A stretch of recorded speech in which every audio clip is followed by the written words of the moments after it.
Bonjour et bienvenue dans ce quatrième épisode des questions fréquentes au sujet du réseau Helium et de la blockchain Helium. Et cette semaine, je vous propose de revenir sur deux, trois petits sujets qui sont en lien avec la vidéo qu'a postée Mister TK sur le réseau ce jour. Vidéo très intéressante que je vous invite à aller consulter, vous aurez le lien dans le descriptif, et sur laquelle je vais apporter quelques précisions par rapport au fonctionnement d'Helium, à sa finalité, et deux, trois points qui ont été soulevés dans la vidéo dont je parle. Et du coup, ça me permettra d'aborder des points aussi que je voulais aborder sur les évolutions de la rentabilité, par exemple, et puis aussi sur le fonctionnement du Discord que nous utilisons au sein de la communauté pour arriver à optimiser un peu l'organisation et le déploiement du réseau.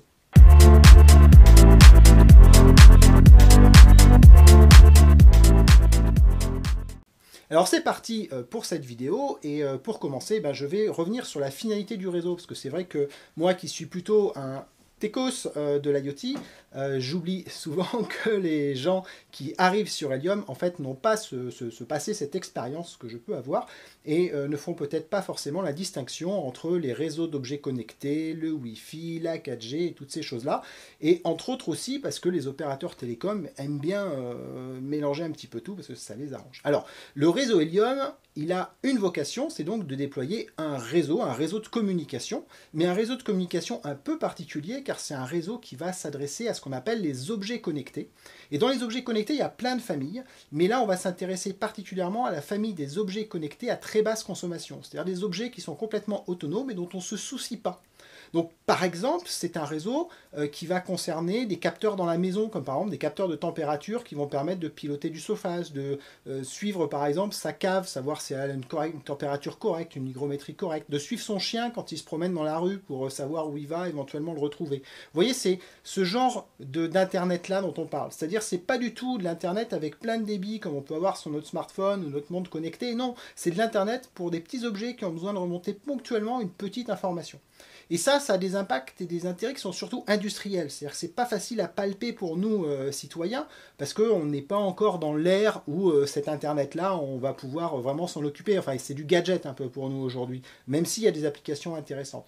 Mais par contre, d'un point de vue industriel, c'est un réseau qui est très intéressant parce que ça permet d'améliorer la production, d'améliorer la relation avec les clients, ça permet de suivre un produit, par exemple, quand il va être déployé chez les clients, et ainsi de suite. Pour vous donner un petit exemple de quelque chose que vous avez chez vous, qui a un objet connecté et qui utilise un réseau, ce qu'on appelle la 0G, donc ces réseaux-là, bas débit, chez vous, c'est peut-être votre Freebox.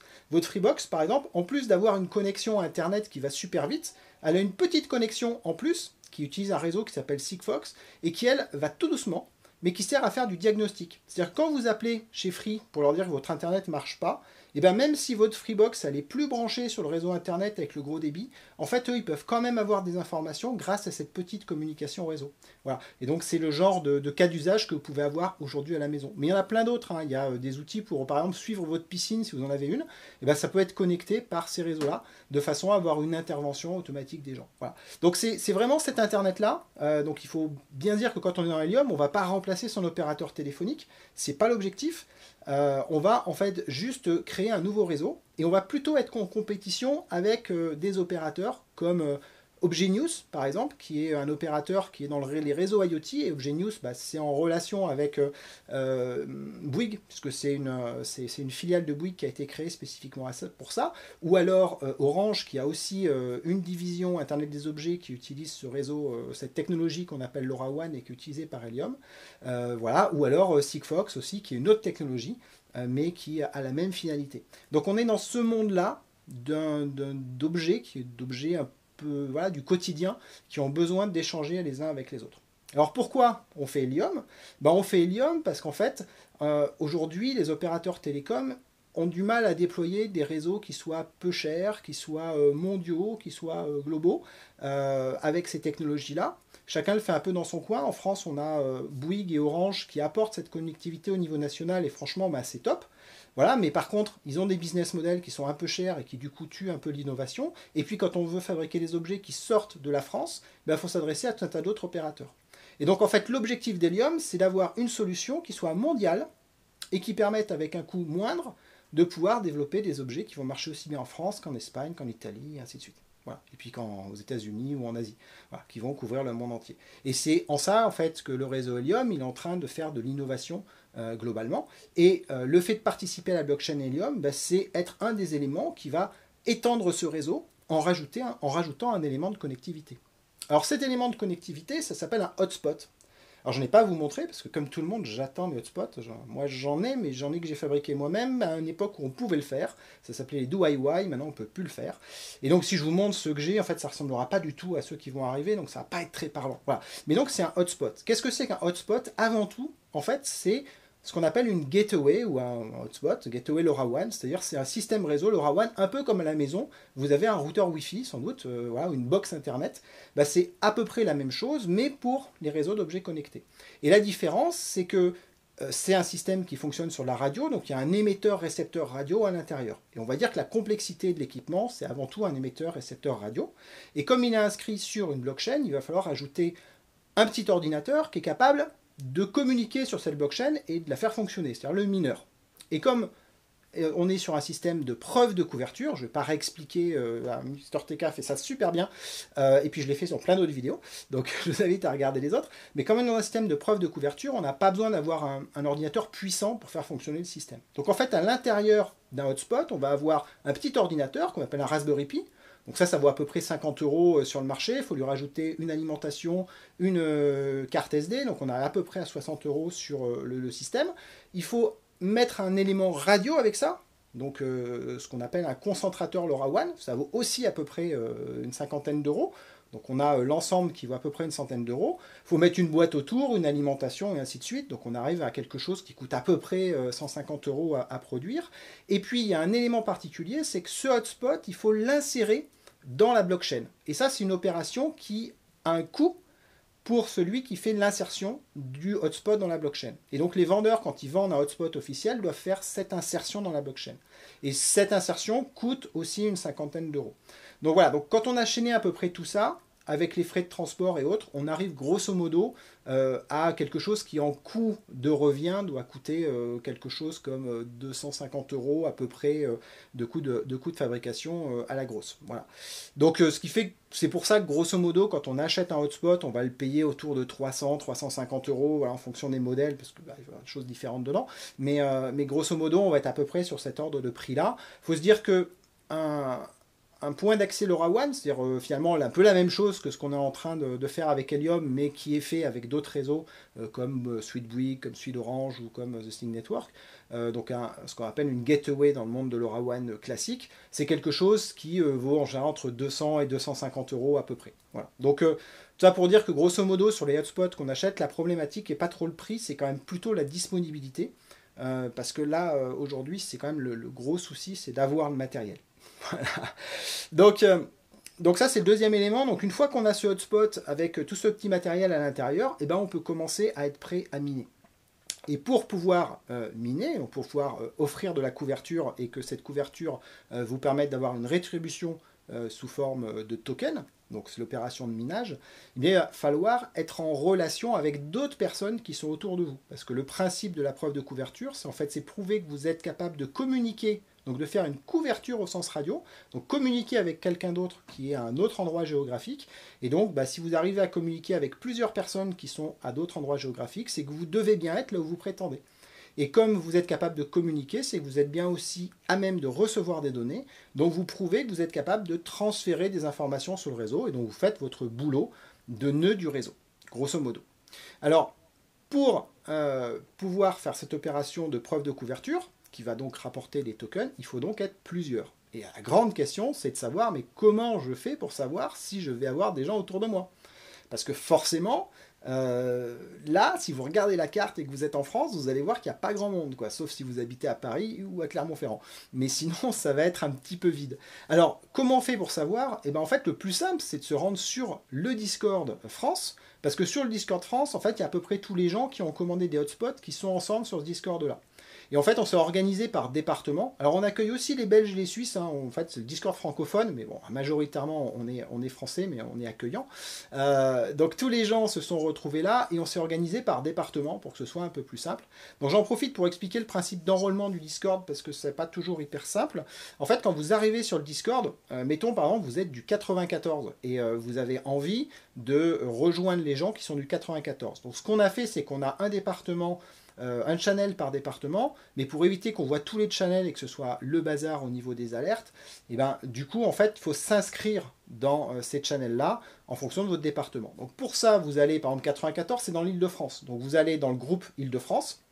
Là, vous allez avoir un channel qui s'appelle enregistrement. C'est ça. On clique dessus, et là, vous allez voir que vous avez une liste de départements pour ce groupe-là.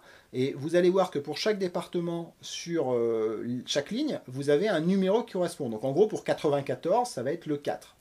Et donc une fois que vous avez repéré ça, et ben, dans la partie qui est en dessous du commentaire, où vous avez tous les chiffres qui sont rappelés, vous cliquez sur le 4. Et donc ça automatiquement, ça va vous permettre de faire apparaître le 94 sur votre liste de salons. Si vous voulez d'autres départements, bah, vous cherchez dans quel groupe il va être, et puis vous allez sur enregistrement et vous cliquez. Et si vous voulez sortir d'un salon, c'est la même chose, vous recliquez, ça va vous enlever. Voilà, donc ça c'est le système le plus simple. Une fois qu'on est dans le département, il suffit de discuter avec les uns et les autres, et ce qu'on a fait en général, c'est que chaque département a construit une carte, et sur cette carte, chacun a indiqué où est-ce qu'il allait installer son hotspot quand il allait le recevoir. Et donc comme ça, en fait, ça te permet d'avoir une bonne idée. C'est-à-dire, si je commande aujourd'hui, quand je vais le recevoir, c'est peut-être dans 3 mois ou dans 5 mois, et ben, en gros, quel sera le paysage autour de moi. Et alors si aujourd'hui, personne a prévu d'installer un hotspot, ça peut toujours être intéressant d'indiquer que nous, on serait prêt à le faire, parce que du coup, ça peut amener d'autres personnes à s'intéresser à ce coin-là, hein, bien entendu. Mais à la limite, si vous êtes tout seul, vous pouvez attendre qu'il y ait d'autres personnes qui indiquent qu'elles vont en installer. Pour une raison toute simple, c'est que si vous êtes tout seul, vous allez gagner 0. Ça, on peut vous le dire dès aujourd'hui, parce que ce que vous pouvez récupérer quand vous ne faites pas de POC, c'est ce qu'on appelle du consensus group, et aujourd'hui, le consensus group, ça va disparaître.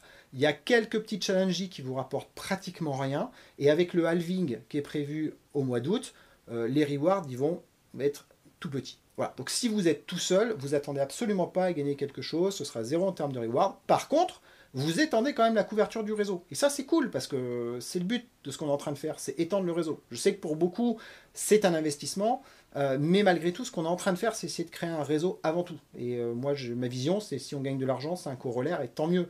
Mais c'est pas forcément la finalité de l'objectif du réseau Helium. La finalité, c'est de créer un réseau, et on gagnera tous de l'argent si on arrive à créer ce réseau mondial et qui devient quelque chose de très important, qui peut remplacer les réseaux des opérateurs. Sinon, clairement, on n'en gagnera pas sur le long terme. Voilà. Donc, le moyen de savoir si c'est intéressant d'investir dans un hotspot, c'est d'aller discuter avec la communauté. Je vous redonnerai le lien vers le Discord, et puis vous avez le QR aussi qui vous permet de le retrouver. Voilà. C'est là que vous aurez les infos et vous pourrez prendre vos décisions. Donc après, en termes de rentabilité, moi, j'aime pas trop m'exprimer en général sur la rentabilité, parce que j'estime que je suis pas là pour donner des conseils en investissement ou quoi que ce soit. Et puis en plus, je vais être honnête avec vous, j'ai aucune idée de savoir si ça va être rentable ou pas. Voilà.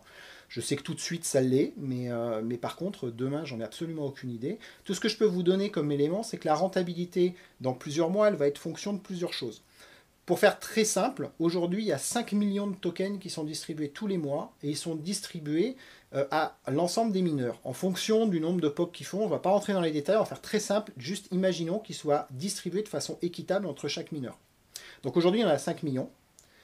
Aujourd'hui, il y a 20 000 hotspots qui sont déployés, 25 000 à peu près, et a priori, de ce qu'on entend, il y aurait 150 000 à 200 000 hotspots qui vont être déployés d'ici la fin de l'année. Donc ça veut dire que grosso modo, d'ici la fin de l'année, déjà, les HNT distribués vont être divisés par 10 par hotspot. Donc ça, c'est le premier truc à avoir en tête. Le deuxième truc, c'est qu'on a ce qu'on appelle un halving, c'est-à-dire qu'au mois d'août, le nombre de tokens distribués va être divisé par 2. C'est-à-dire qu'on va passer de 5 millions à 2,5 millions.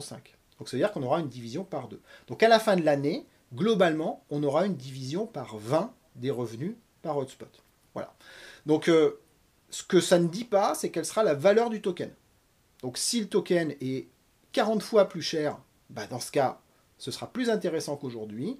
Si le token est 10 fois moins cher, et ben ce sera 400 fois moins intéressant. Voilà, donc impossible de vous dire ça va être rentable ou pas, c'est un investissement que vous faites si vous le sentez, que vous ne faites pas sinon. Mais voilà, c'est ça qu'il faut avoir en tête en termes de comment vont évoluer les rewards au fil du temps. Voilà. Et donc, grosso modo, aujourd'hui, la rémunération sur le réseau se fait avec la preuve de coverage, de couverture, hein, un petit bout de français-anglais là, mais au fil du temps, elle va évoluer, cette gestion des rewards, et elle va de plus en plus être basée sur les communications qui vont passer sur le réseau. C'est pour ça qu'avant tout, ce qu'il faut qu'on construise, c'est un réseau, pour qu'il soit utilisé, entre autres, par des entreprises qui vont déployer des services dessus, qui vont intégrer des éléments compatibles dans des objets du quotidien, dans votre frigo, dans voilà, plein de choses, et qui vont donc générer du trafic, et c'est ce trafic qui va rémunérer les acteurs du réseau qui feront circuler le trafic au travers du réseau. Et donc s'il y a des téraoctets de données qui passent sur l'ensemble de ce réseau, en sachant que quand je dis des téraoctets, c'est chaque petit frigo qui va envoyer 1 octet, 2 octets, puis le chien qui en enverra 3, et le capteur de température dans la cave qui en enverra 5 par jour. Et voilà, c'est la somme de tous ces petits octets qui vont être captés par des millions ou des dizaines de millions d'objets ou centaines de millions d'objets, qui va faire un volume de données important, et ce volume de données important, eh bien, au final, va faire la rémunération qui sera redistribuée en fonction des antennes qui auront capté les messages. Voilà, grosso modo, comment fonctionne Helium à ce jour. Donc j'espère avoir répondu à pas mal des questions que vous pouvez avoir sur le réseau, d'avoir précisé un peu certains points qui ne sont pas forcément très faciles à capturer. Et comme d'habitude, n'hésitez pas à poser des questions. Alors en commentaire YouTube, j'essaye de répondre, mais je ne vous cache pas que c'est franchement pas pratique. Donc vraiment, plutôt contactez-moi sur Discord. En plus, maintenant sur le Discord, il y a plus de 800 personnes qui peuvent vous répondre. Donc voilà, ce sera plus facile.